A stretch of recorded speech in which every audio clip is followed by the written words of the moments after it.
AJ, you made a mistake in the edit, and then I was about to text you and curse you out. Then I realized it was my mistake, and I deleted the text. And I was about to text you like, "Get your shit together, bro." But it was actually my mistake. You're off the hook. Oh, okay, nice, good. Look at that. What's up, everybody? For those of you that were with us with the for the college basketball show, good to see you again after 11 minutes of not being on the air. We got 8 NBA games. Modi's on with us.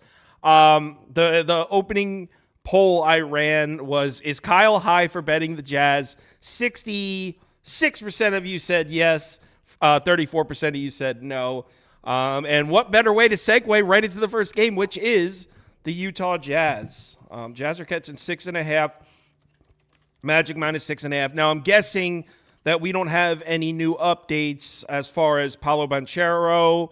He participated in the shoot around. He did? Okay. Yeah, I'm taking the Jazz, support. assuming he's playing.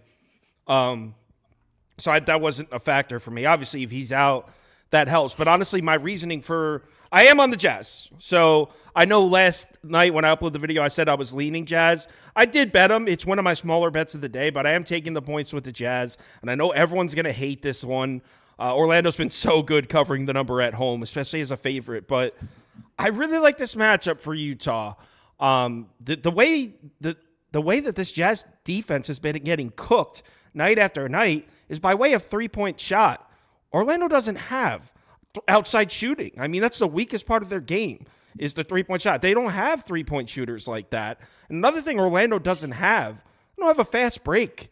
It's not what Orlando does. Orlando plays half-court basketball, gets to the rim, draws fouls, finishes at the bucket. That's what the Magic do. They're great at it. That's like the only thing the Jazz can defend is that. That's basically it. After that, the Jazz defense is trash. But actually, their defense against slashers, against people who attack the rim, is actually somewhat formidable. So there's I don't see it here. As far as how bad this Jazz defense is, actually, they're actually match up decent against the Magic offense. Now, by no means am I sitting here saying the Jazz defense is going to go into Orlando and lock them up. I'm just saying, as far as like how these teams match up, it's favorable for the Jazz on the defensive side. Let me get the poll up on the screen. And I'm catching 6.5 points. I expect everyone to be flooding in on Orlando. Look, it's a smaller bet. If you're on the Magic, I completely get it. Trust me, like I get it. I'm not telling you you're wrong. You need to be on my side. It's just I think there's value on a Utah play here. So I'm taking a stab. It was 0.75 units. Take a little bit of a stab on Utah. Comments are not with you on the Jazz. Oh, I already knew. I said it last night too. I was like, everyone's gonna hate this. Modi? Yeah. So I got. You mentioned they don't have any 3-point shooters. That's true. I am still taking a 3-point prop for the Jazz. I'm taking Jalen Suggs, who does lead the team in 3-point attempts per game and is shooting a little bit more recently. Like on the entire season, he's averaging about 5. In the past month, it's like February 1st on, he's averaging about 5.5 3-point attempts per game. So he's not a high volume shooter by any means, but he's the only one that does shoot at least a little bit for the Magic. And he also takes 90% of his 3-point attempts is above the break. And that's exactly where the Jazz give up a ton of 3-pointers. Like on the entire year, the Jazz give up the most made above the break 3-pointers in the NBA. Damn Over right. the past month, that number is even higher. And it's still obviously number one in the NBA in terms of 3-pointers above the break made. And in the past 10 games, Suggs has made at least 2 in 6 of his last 10 games, and he's made at least 3 or more in 4 of his last 10. And in the same 10-game stretch, he's played 2 other teams that are top 10 in terms of made above the break threes allowed, and he hit 3 in both of those matchups. So he's like the only one that takes shots. Him and Franz are the only guys that shoot on the team. Neither of them are great shooters, but I'm not necessarily betting that he's going to shoot like 5 for 10. I just, a 3 for 5 day would cash it for me. So Plus 3+ made 3-pointers for pretty juicy odds. It's a half unit play. I could get with that. Just so someone said the Jazz, someone said the Jazz bought off Kyle because I have bet the Jazz a lot. And so while Matt was talking, I pulled up my betting stats for the year. The Jazz are the 3rd most frequent team I've bet. I've bet the Jazz 23 times this season, and I am 14-9 in those 23. I have bet 2 teams more. I've bet the Raptors more than any other team in the NBA. I'm 12-14 in those. And then the second place would be the Kings. I'm 14-10 and my 24 bets on the Kings. So yeah, I have bet the Jazz a lot. Prop Beaver? What's up, Chiefs? Let me preface by saying I'm on a heinous cold streak right now. Ride at your own advisory. I'm going with the Jazz plus 7.5. I am the conductor of the Jazz Suck on the road. Fade them at all cost train, but take that out. And as Kyle was saying, pretty much everything works for them here. He mentioned how Utah limits opportunities at the rim. That's the strength of the Magic offense. And what the Jazz do well is they attack the paint. That's the weakness of the Magic defense. They also allow a lot of fast break opportunities, and normally that would work against them here, but the Magic are bad in fast break. I mean, I think they're like bottom 7 in both frequency and efficiency, so that shouldn't hurt them here. The only thing I mentioned it to Kyle before the show I'm a bit worried about is the turnover battle here, because both teams horrendous at hanging on to the ball. They're both, I believe, bottom 5 in offensive turnover rate this season. But the difference is that the Jazz defense, they're bottom 10 in defensive turnover rate. The Magic are top 10. So the Magic are likely going to win the turnover battle there, and that could be the difference. But in terms of a light bet, I think I got to ride with Utah on the spot. Someone said Prop Beaver looks like my mailman. Interesting. All right, so 56%, 37% as projected. Everyone's taking Orlando, and I get it. Next, Milwaukee at Charlotte. Prop Beaver, you want to lead us off on this one? Yeah, so I'd have 2 plays in this one. First one would be Hornets plus 12. I know they got their ass beat the last time they faced the Bucks, just last game. But they played significantly better basketball at home. Last 5 games at home, they're 5-0 against the spread compared to 3-9 against the spread. Their last 12 on the road. The Hornets' main weakness is protecting the rim, but the Bucks rely on their jump shooting more, which the Hornets have some really solid marks as of late, especially at home. Basically, ultimately, after 2 shit pumpings at Milwaukee, I feel like the Hornets are a bit undervalued here at home. I doubt they shoot 37% from the floor again. So, yeah, I'm going to take the points with the Hornets. And then me and Matt have the same bet in this one. Lillard, 7+ assists. So I'll just let him take the floor. So you're both on Lillard assists? Yeah, 7+ assists. All right, go ahead, Modai. Yeah, first of all, I love Charlotte to cover as well. It's the perfect flip-flop method, zigzag method type of play. Like you said, they just got their ass kicked. Now everyone's going to want to bet the Bucks, but the spread's lower. Wasn't it 14.5 in that game? Now it's down. Well, to it was 11, in Milwaukee. It was in Milwaukee. Yeah, it makes it's a home and home. I get what you're saying. Yeah, but still, just the fact that they got crushed and the spread's lower, people are going to be all over that. Right. But yeah, so last stream I came on here and I wanted to take Dame over 6.5 assists, but I didn't love the odds, so I pumped it up to 7.5. And of course, he ended with exactly 7 and only 25 minutes of play because that game turned into an absolute blowout. So I'll just decide to eat the juice on this one and take the -137. It does kind of seem like that 7 number is the sweet spot, but he has cashed over 6.5 in 4 straight games, including he's done it twice against Charlotte in the past 10 games. Last game, he had 7 assists and only 6.5. 7 assists and only 25 minutes played. And this is kind of just a system play without Chris Middleton. Like he's cashed in 7 of his last 10, and he's pretty efficient with his with his potential assist to assist ratio. So I'll keep riding it as long as the odds are reasonable. Granted, -137 is, I normally do the opposite, try to find plus money plays, but I just decided to eat the juice in this one. -137. Oh, they both like it. The only way I would go here is an under, a 217.5. Both these teams trending heavily towards the under. Charlotte actually surprisingly good defense against jump shooters, which is what Milwaukee's been relying on offensively. The Bucks specialize in protecting the basket, which is not really something the Hornets do. But as a whole, both teams just heavily trending towards the under. I cast a big bet on the under in this first matchup in Milwaukee. That's the only way I'd go is right back to that. The reason I'm probably not going to end up pulling the trigger on it is a lot of times with these games, whatever happens in the first matchup in these home and homes, like the opposite happens in the second one, which scares me off of it. So I'm not going to actually bet this, but I wouldn't hate an under bet if you want to go right back to the under. I think Charlotte was held to 86 points in the first one. I could see at home the Hornets doing a better job defensively. So I guess I would lean towards Charlotte plus 11.5 as well, but under would be my favorite bet in this one. We got 54%, 28% on Milwaukee. So community likes the Bucks. All right. Next up, Golden State at New York. Is there an update on Jalen Brunson, Prop Beaver? No, not yet. I haven't been looking at it because my bet's in for this one. So I'm already in. I got Golden State at, I think, 3 or 3.5. So I'm already invested on the Warriors. I'd still play it at 4.5 though. So I'll just put it up there. I mean, the Knicks are not covering the number at home at all. What is it? 8 in a row? 7 in a row or something? 1 and 8 in the last 9? The Knicks are terrible at covering the number at home, and the Golden State Warriors are almost the opposite. On the road, they've been great. Knicks defense remember when the Knicks were playing elite defense against the three-point shot? That is so ancient history. That's December trends. They've been getting lit up from 3. Well, certainly in January they were.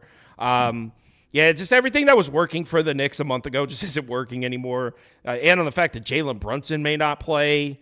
Even if Brunson does play, though, I think the Warriors win handedly. I'm fairly certain. I don't have the numbers in front of me. I'm fairly certain Steph Curry has great numbers in Madison Square Garden in his career too. He does. He broke the scoring record there against the Knicks. So Steph, that kind of is true league wide. Star players seem to do good in the Mecca. But yeah, I'm on the Warriors. I'm comfortable. I think I have 3.5. Now that I'm thinking about it, I'm pretty sure I'm in on Golden State at 3.5. So I'm comfortable in my position with Golden State. I'm in with you on the Warriors. I also bet them here. Just to put some numbers to what you were saying, 1-7 against the spread their last 8 games, 3-5-1 against the spread as home dogs, and their last 10 games they're dead last in defensive rating. Jesus. Meanwhile, the Warriors, they're cover machines at the moment. 9-2 against the spread their last 11 overall, 10-2 against the spread their last 12 on the road, and 8-4 against the spread as road favorites this year. This is a spot they've had a lot of success in. On top of that, as you'd mentioned, what's the weakness for that Knicks defense lately? Defending the 3-ball. Above the break, they're 29th in efficiency their last 10 games, 30th over their last 5 games. And that's where the Warriors dominate. I mean, last 10 games, the Warriors are 2nd in frequency and 3rd in efficiency. So if you can't stop the 3-ball, I just don't know how the Knicks are going to keep up. I mean, I was just looking at the Knicks shot zone frequency. They have 0 identity right now. They're just shooting the ball all over the place, hoping it goes in. So I'll happily lay the points with the Warriors here until the Knicks heal up. All right. Prop, you were taking an ATS pick here. I like it. Modi, would you also lean Golden State?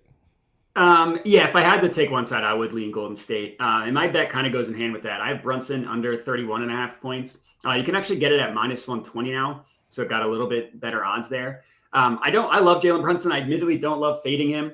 And I know that he's listed as questionable, but if he gets ruled out, then this will just get refunded. So no issues there. But it's, as good as Brunson is, like the way that he scores is pick and roll and pulling up and stuff like that.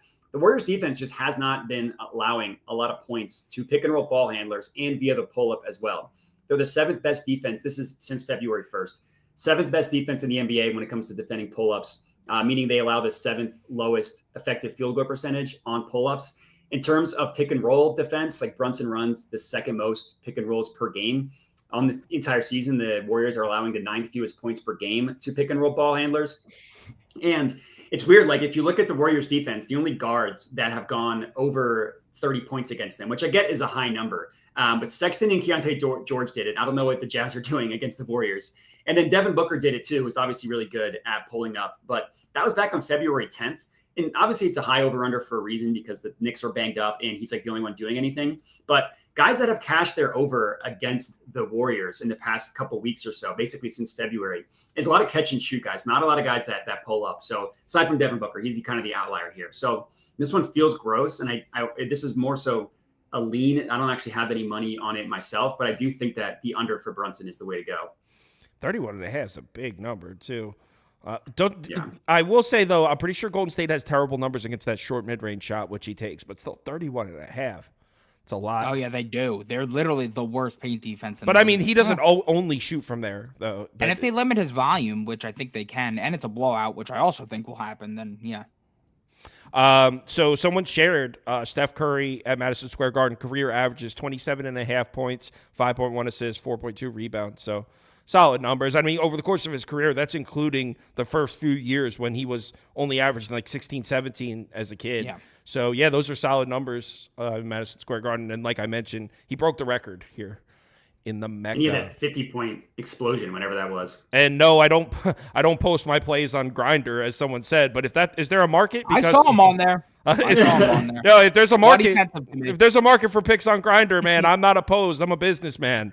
I'll be on there posting pics if people are looking for it. So it looks like we're all leaning Golden State. Modi Lakes Brunson under next game. Hawks on the road in Brooklyn. All right. So this is another one I covered last night. I had to cut the video short. I wasn't able to get to all the games last night, but I did get to this one. I didn't actually bet it though, and all right, let me. I knew it because I feel like you gotta get the sense that the Nets, man, the books are taking a stand. They're putting their nuts on the table. Why are they favored? I don't give a damn if Trae Young's out. Why is this team favored to anybody? And then you add on the fact that the Nets are their trends are terrible in like every situation except when they're favored at home. They actually have a great record against the spread when they're favored at home. So when the books make this statement with the Nets, when the Nets are at home in a game they're supposed to win, they usually do. I'm putting Hawks up plus 1.5 because on paper, this should be a tough matchup for Brooklyn. All of a sudden, the Nets are struggling to protect the basket, so the Hawks do a lot of offensively. The Hawks struggle to defend the fast break. That's how you beat the Hawks. You run the floor on them, but the Nets don't really run the fast break. They don't push the tempo like that. How else do you beat this Hawks team? Attack the rim. Attack the interior. They're terrible defensively down there.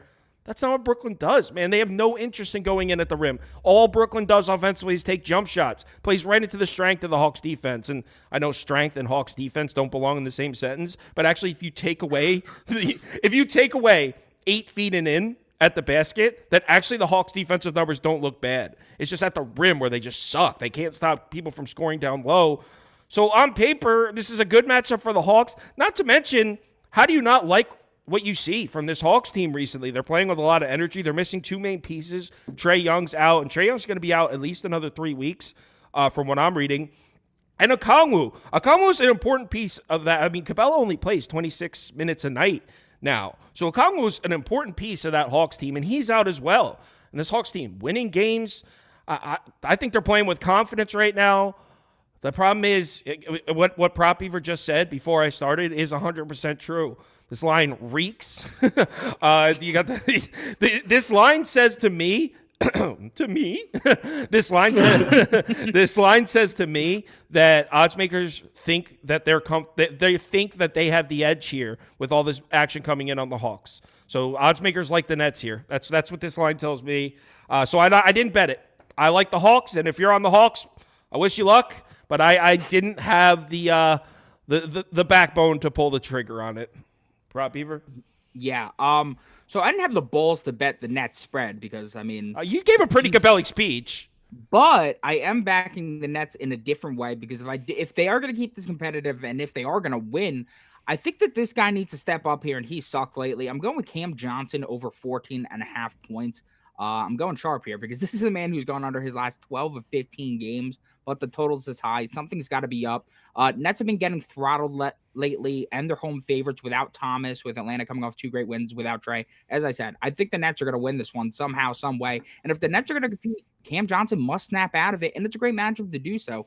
Johnson has destroyed Atlanta as a net, cashing all 4 matchups, averaging 20.1 points per game on 13.5 field goal attempts per game. And we're catching him off a 5-game road trip where Johnson's really struggled lately. Could be due for a bounce back at home. You look at his last 10 road games, he's averaging just 8.9 points per game, 8.8 field goal attempts per game, and a 34 field goal percentage, which is gross. But then you look at his last 11 at home, that goes to 14.4 points per game, 48 field goal percentage, 11 field goal attempts per game. Atlanta has allowed the second most points per game to Johnson's shooting profile, according to our friends at Courtside Pal. And last game without Thomas against Orlando, we saw Johnson play 29 minutes despite the Nets getting smoked and playing just a single minute of the fourth quarter. With 25-plus minutes, he's over his last 8 of 12 at home with 1 day rest, averaging 16.2 points per game. That's been a sweet spot for him. I just think at the low vig, we ride with the books in this one, and we ride with Brooklyn. Somebody's got to score besides Mikal Bridges. I think it's Cam Johnson tonight. Yeah, I think Cam Johnson's a good look. Yo, guys, disclaimer. Big feet in the comments. Yo, he got me saying it was a Drake honor night at the Raps game. It wasn't. He's saying now he's saying it's JC night tonight. No, just don't. That's hilarious. Don't listen to that dude, yo. That's funny, man. So he's saying it's JC night. I think that's bullshit. I don't track shit like that. I don't follow the Nets on Instagram. But I don't think that's accurate. Modi, what are you doing here? Oh, that's funny. Someone in the comments said I looked like Chase Utley, which is just the way to my heart. I mean, no, you got Grayson Allen. Grayson Allen's. Well, I got that as well. I'm saying someone like just now. No, I saw it. I know, but I think Grayson Allen's the spot on pick. Same haircut. No, I think we're gonna go with and same dirtbag mentality. Yeah, I mean, I do trick people in all my pickup games. All right, so for this one, I took DeJounte Murray over 14.5 rebounds plus assists. You can actually get, I think, better odds at plus 108. So this one, it did admittedly move against me. And also, I'm laddering him. I'm taking 10 plus assists for a half unit at plus 200 odds as well. I initially was just going to take his assists, but I decided to pivot to adding in rebounds because I think that in terms of a matchup, it's actually better matchup for him to get rebounds. That's mostly just because, like you said, the Nets, all they do is shoot jump shots. And that's exactly where guards can get the most rebounds is off of missed jump shots, just because the ball bounces out higher. And to kind of reflect that, according to Courtside Pal, the Nets are giving up the third most rebounds per game to someone of DeJounte Murray's rebounding style. And from the rebounds perspective, he's been phenomenal the past 4 games, more so 3 of the past 4. He's got 10, 7, and 9 in 3 of the last 4. And then last game, he only had 4 rebounds, but he had 11 assists. And the assists is really what he's just been blowing out of the water without Trae Young. Like he's gone over 8.5 in 5 of 7 games without Trae Young. He's gone over 8.5, and he's gotten 10 plus in 4 of those games as well. And the only 2 games that he went under 8.5 assists, he had 18 and 20 potential assists. The Hawks just couldn't make a shot, which is obviously always going to be a risk, but that's not something you can rely on. Like if you're telling me he's getting 18 to 20 potential assists per game, like I'll gladly take my chances at 10 plus assists for plus 200 odds. And then I think adding in rebounds just makes it a little bit safer. So yeah, that's where I went with the DeJounte Murray for this game. All right, so we got a DeJounte Murray over, Cam Johnson over, and a Hawks lean. Just a lean for me. Next.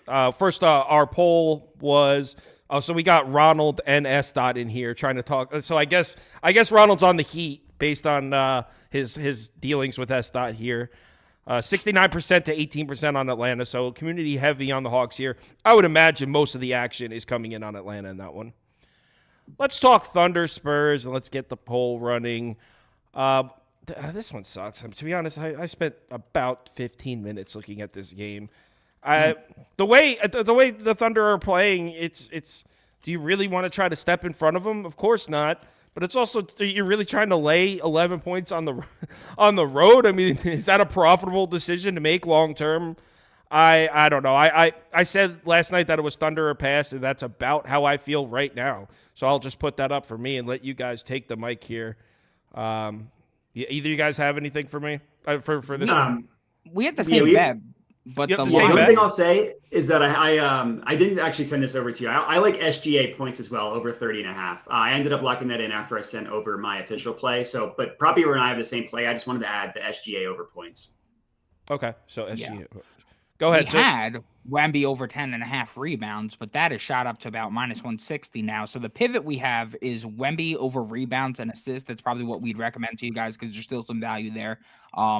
You know, I love my rest splits. One day rest at home has been the money spot for Wemby. He's cashed his last 10 of 14, averaging 15.7. And the first 2 times he faced the Thunder, he had 16 and 16. One of those games, he didn't even play center in the matchup. And then both of those games were complete blowouts. It lost like 50 plus combined points in those games. Imagine if somehow it's a close game here. So I'm not really worried about the blowout factor here because he's still been producing it. In fact, he's actually cashed his last 3 or 4 15 plus point losses at home, averaging like 17 or something like that. So blowouts haven't really mattered as long as he's in a great spot. And he's 9-2 against bottom 10 defenses and rebounds per game allowed to centers at home this season. He's averaging well over this total. I just think that with Wemby's prominence as a real threat in this league, we're starting to see some tougher defense on him, and that's led to more passing for him. OKC allows the 4th most assists per game. Center's last 30 days, he has 5 plus assists his last 4 or 6 games. So I don't really mind combining the two and keeping the value from that rebound over and just adding the assists on along with it because hopefully it's a close game and we get more minutes for Wemby, but he's shown he could put up numbers in limited minutes anyways, and this is just like a dream spot. The Thunder just don't know how to rebound. So Wemby over 14.5 rebounds and assists, and you concur with that, Matt? Yeah, I had the rebounds. I like the adding the assists as well. Cool. All right. Yes, I don't have a play on this one. It's just the line sucks. Let's move on to the next game. Houston at Phoenix. All right. Let's get a poll going here. Rockets plus 8.5. I mean, I won't lay 8.5 points with the Suns. I'll tell you that is. But am I going to take the Rockets on the road? Holy shit. But I think the move here. Actually, you guys go first. I mean, yeah, if we're picking a side here, I am gonna lay the 8.5 with the Suns. The Rockets have been a mess on the road all season. The last 18 road games now, they're 5-13 against the spread. And while the Suns were mediocre at home to start the season, they've now covered 5 straight at home. On top of that, we know that the Suns defense has been at worst at home this year. We've said it probably 50 million times. But we look at their last 7 home games. During the span amongst home teams, they're 5th in defensive efficiency and 4th in net efficiency. The Suns have defended 2 main shot zones for the Rockets above the break 3 and the rim decently well over the last 10 games as that defense is improving. And on top of that, the Suns defense has been good in transition, another strength for this Rockets offense. Meanwhile, we know that the Suns love to shoot the mid-range. They love to shoot from the paint, and they love to shoot the long mid-range. If you look at the Rockets defense on the road, yes, they've been weaker as a whole, but where they've really struggled is defending the mid-range. On the road, against the mid-range, they're 21st in frequency and 26th in efficiency. I would prefer if Jalen Green plays in this game because he's heinously efficient on the road and is a defensive liability, but I like the Suns either way. Yeah, and these teams play 3 times in like an 8-day span or something, right? Dude, the NBA, man. Adam Silver, get it together, buddy. Yeah, what are we doing with the schedule? It's Suns play the Rock. I think it's 3 times in 8 days? Yes, the Suns will have 4 games. This will be the 3rd of those 4 games, and this will be the 2nd against the Rockets. And they play the Rockets next game. That's crazy. So stupid. So all right, hear me out. So let me get mine up. And I didn't bet this, but I think the way to go here would to be jump on the over. So what Prop Beaver said is right. And look, I feel like the Rockets just always mess with my head because you look at it and on paper it's like, oh, Rockets should get second chance opportunities on the glass. They're 6th in offensive rebounding rate in the last 5, 1st in the last 10. Look at the free throw rate. Rockets are getting to the foul line. Suns have been fouling a little bit. And I feel like all the time I could talk myself into these angles for the Rockets. And recently, because I was making some money with the Rockets earlier in the season, but recently they just always seem to fall short for me. Even the game I pushed, Rockets at Toronto, that was probably about 2.5 weeks ago, right before the All-Star break. I felt like I didn't even deserve the push. I just feel like whenever I let the numbers trick me into a Rockets bet, I feel when I'm watching the game that I'm on the wrong side. And I feel like the Rockets numbers can't be trusted. I swear to God. That's the feeling I have. What Prop Beaver said is right about the mid-range shot defense. So these Suns games, the Suns, I like their pace numbers. Let me pull them up. Oh, they're actually 2nd in pace in the last 10 games. I thought they were closer to 11th and 12th. I didn't even realize that they were, but that actually kind of goes with what I was going to say. These Suns, I was going to say, are deceptively fast pace. These Suns, like if you push the tempo against the Suns, they answer and they respond and they push it right back and they kind of will respond to whatever type of basketball game you are going to play, they're down to play it. And the Rockets run a fast pace, and the Suns are going to match that. That's what I was going to say. But the Suns actually have an insanely fast pace in the last 10 games. So, yeah, I think the over is the way to go. I think it was actually we had Ronald on the show. Was it Ronald? I think it was Ronald was talking about how the Rockets have really upped their pace. They made a coaching change, or I forget who that was.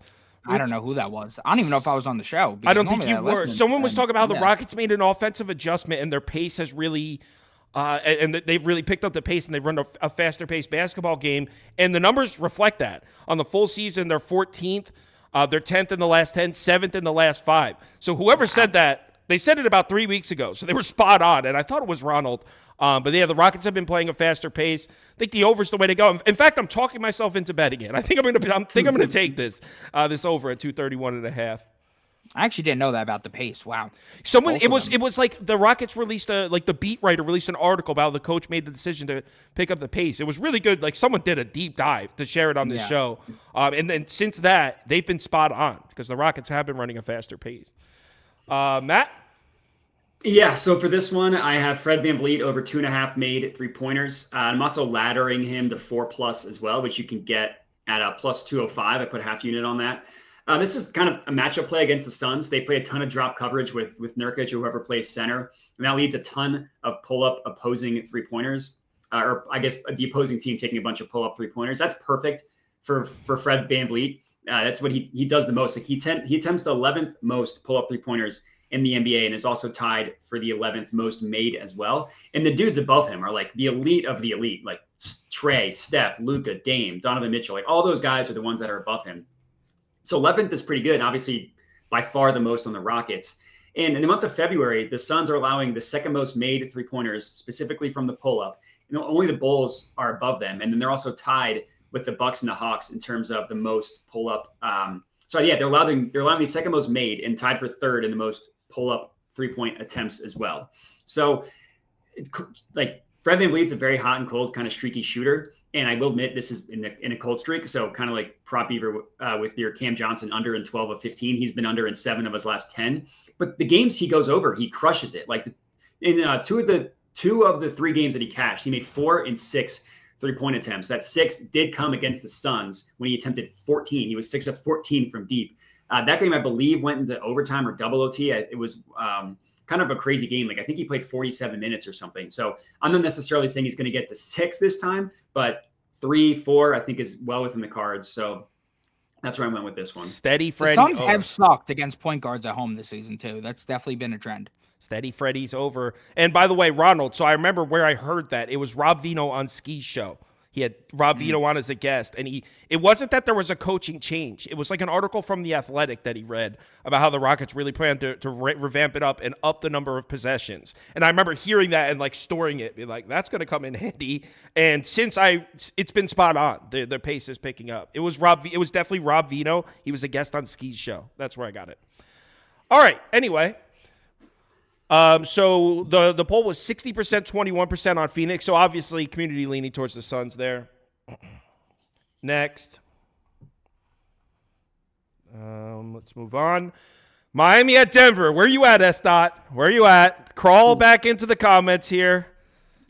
Heat +5, Nuggets -5, over 212.5, under 212.5.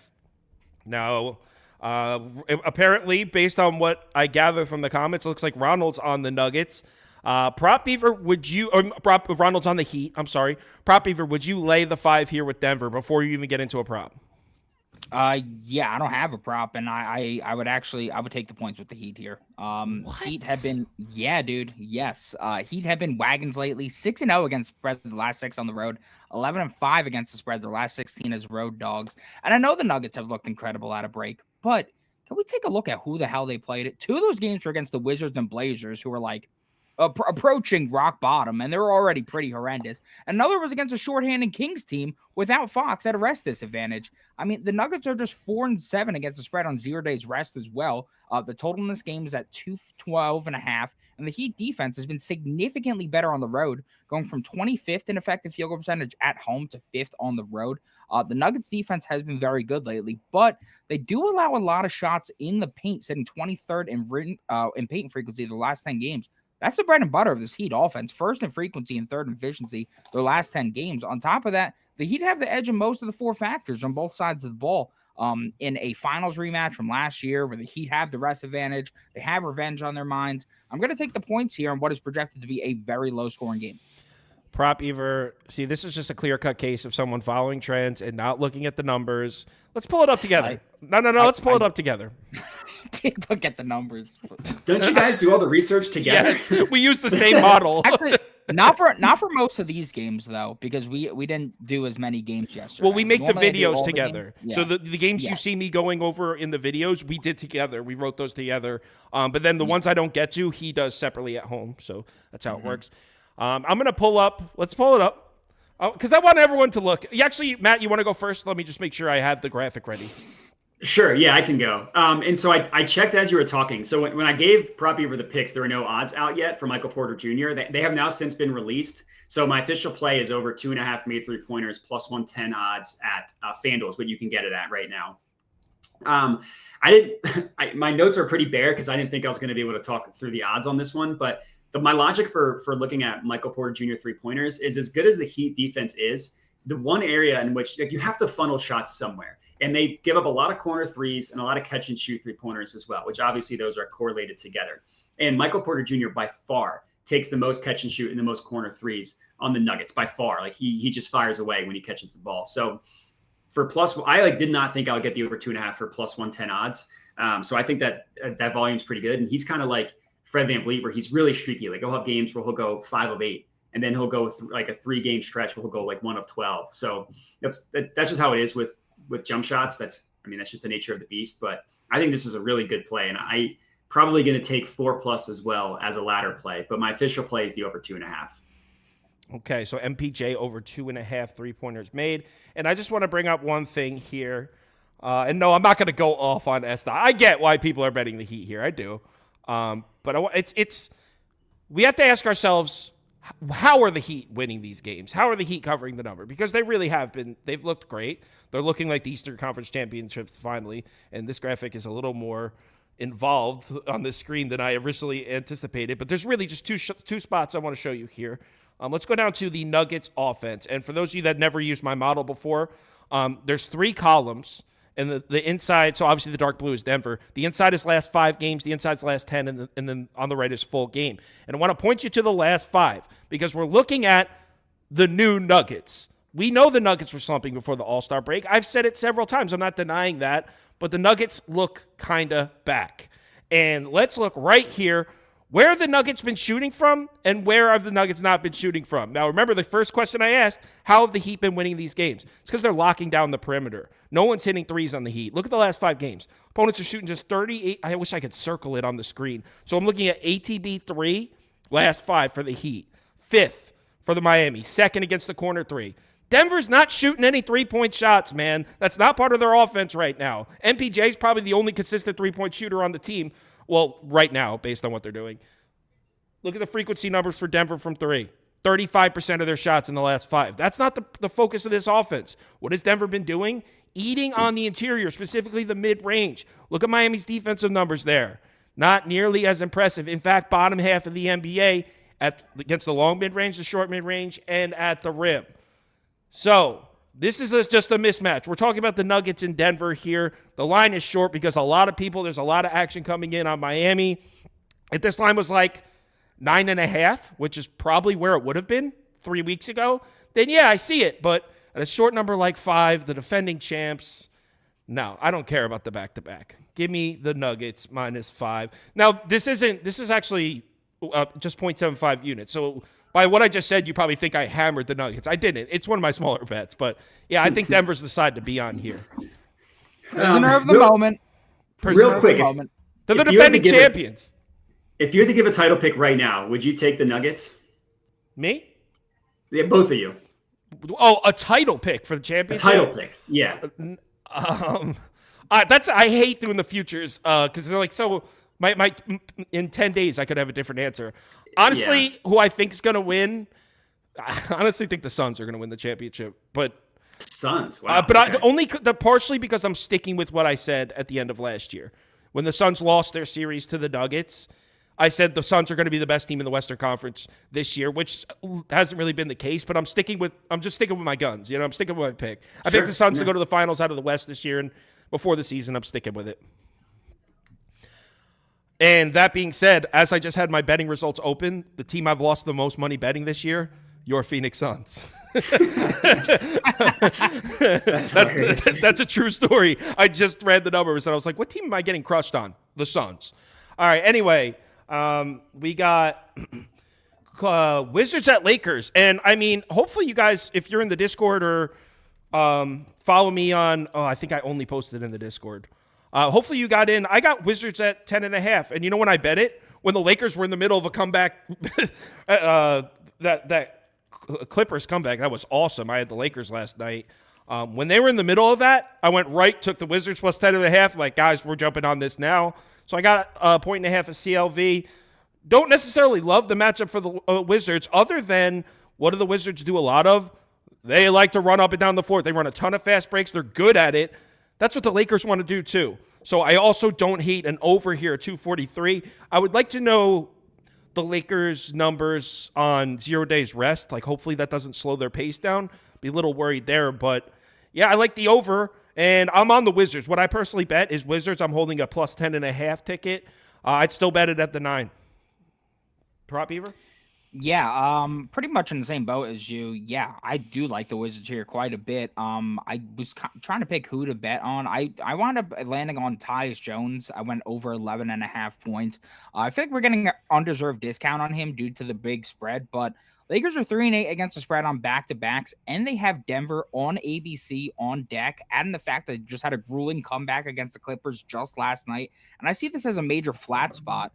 Jones has finally seen some stability in his minutes, and on top of that, he's getting more of them.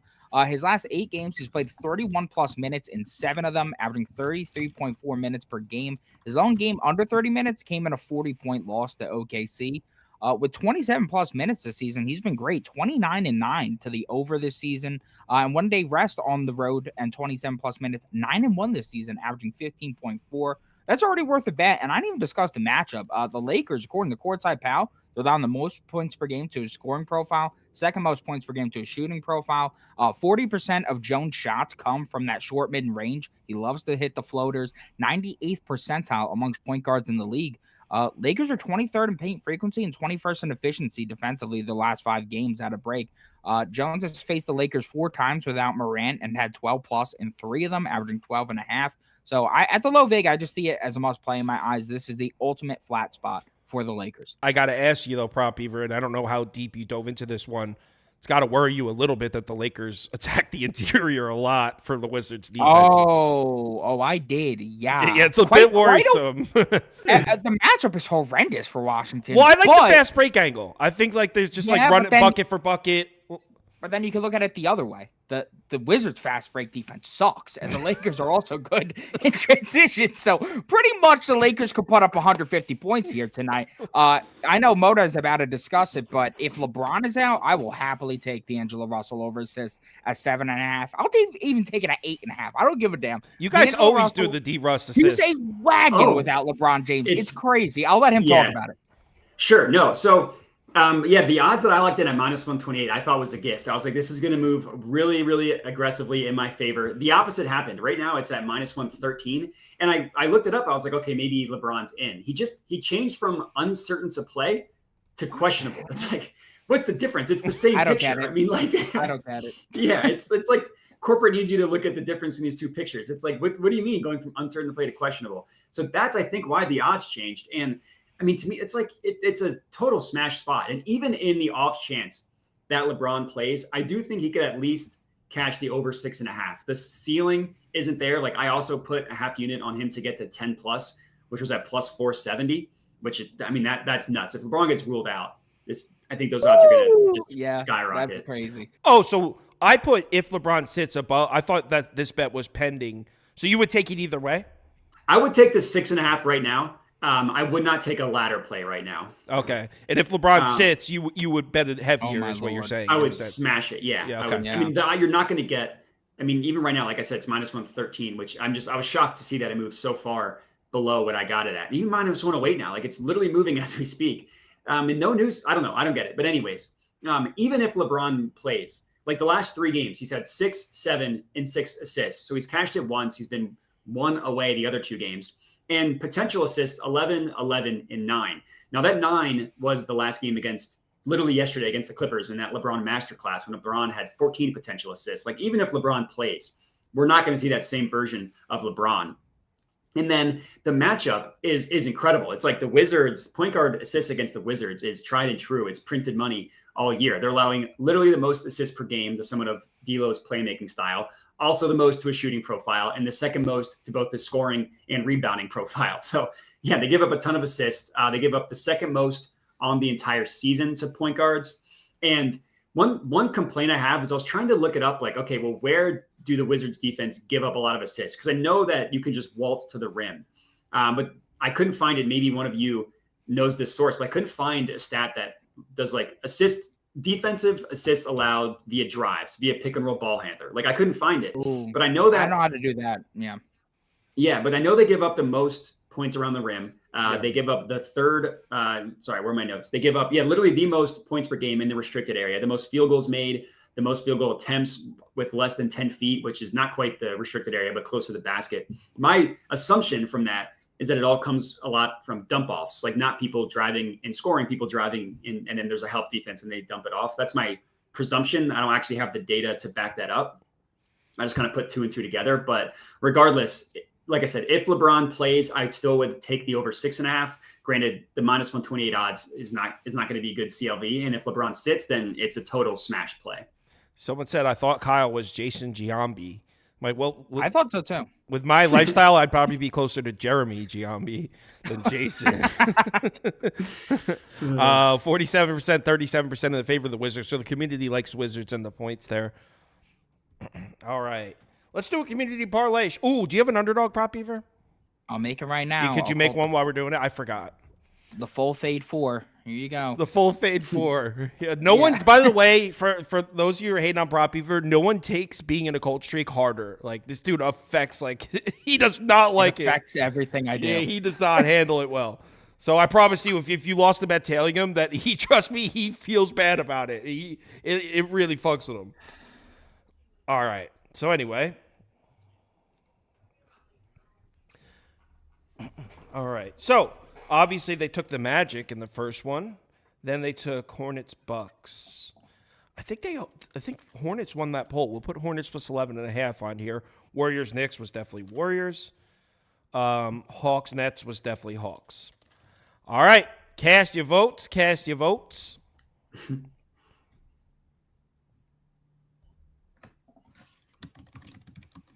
Someone goes, the underdog is under Wolf.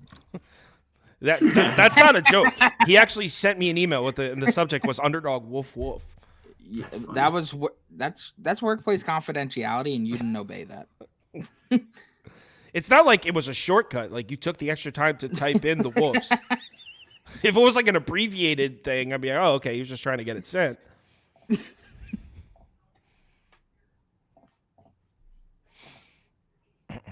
All right, it's looking like Warriors moneyline is going to start this community parlay. So let's end poll. Put Golden State moneyline as our first leg. By the way, yesterday, in case you are just joining us, both community parlays hit. The college basketball show and the NBA, both. It was plus 308 and plus 583 or something. So it was a good one. Let's get up this second game going. Thunder Spurs. Obviously we'll put Thunder as moneyline as an option. It's gonna be a tough one. Suns money line, another chalky one. Heat Nuggets money line. Nuggets now up to 6. Looks like some sharp money agrees with my Denver pick. S. Dot.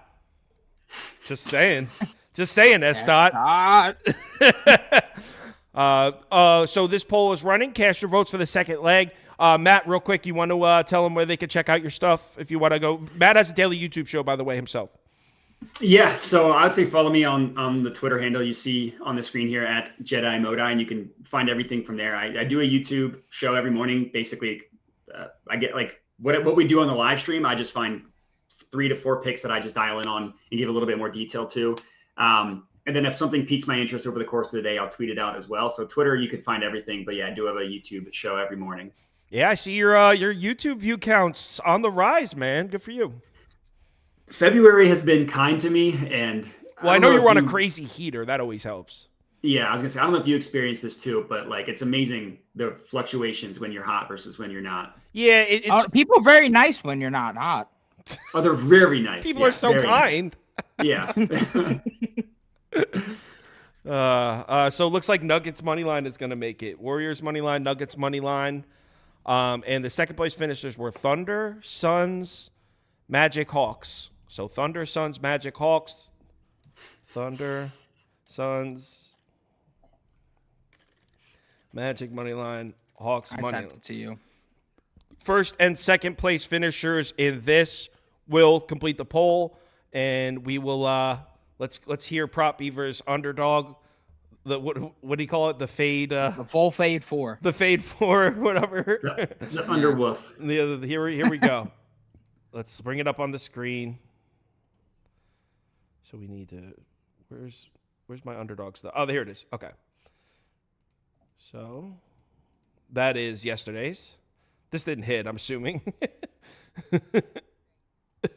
All right, so you got a 4 pick. You want to read them off?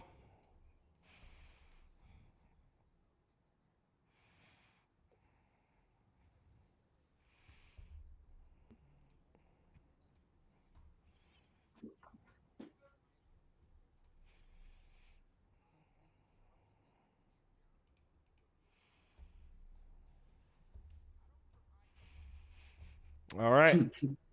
If you don't have an underdog account, it's available in any state highlighted in this map. So if you're in one of the states highlighted in yellow, head over to the website, Underdog Fantasy, or download the app. Make sure you use the promo code BET, B-E-T. That'll get you a deposit bonus match. I think it's up to $100. Sometimes they're running specials, though, where it's like $500. I think right now it's $100. Deposit $100, they'll give you a free $100. And the community parlay ends as followed. Yeah, the chat is saying there's no sound. I could hear everything fine, but I guess Prop Beaver was muted. He said, "Oh wow, that's weird. Your volume is turned all the way down here. What the hell? It was turned down on my end, but I didn't turn."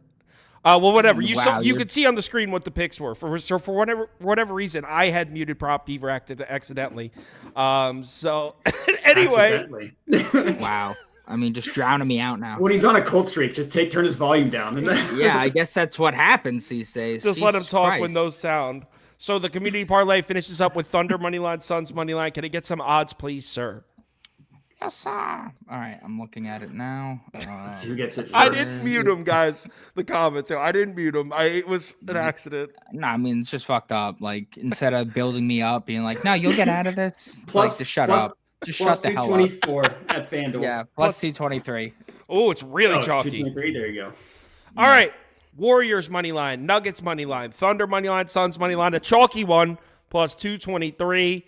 Do well. Yeah, the chalky will obviously have a higher hit rate, hence the lower payout. Everyone, thanks for watching. Let's have a good night. Remember to bet responsibly. Same schedule tomorrow for the NBA. NBA show definitely be 4 p.m. Not sure if we're going to do a college basketball show because Andy is traveling down to Georgia. Also, Friday college basketball usually isn't the best. I'll have to take a look at what's available.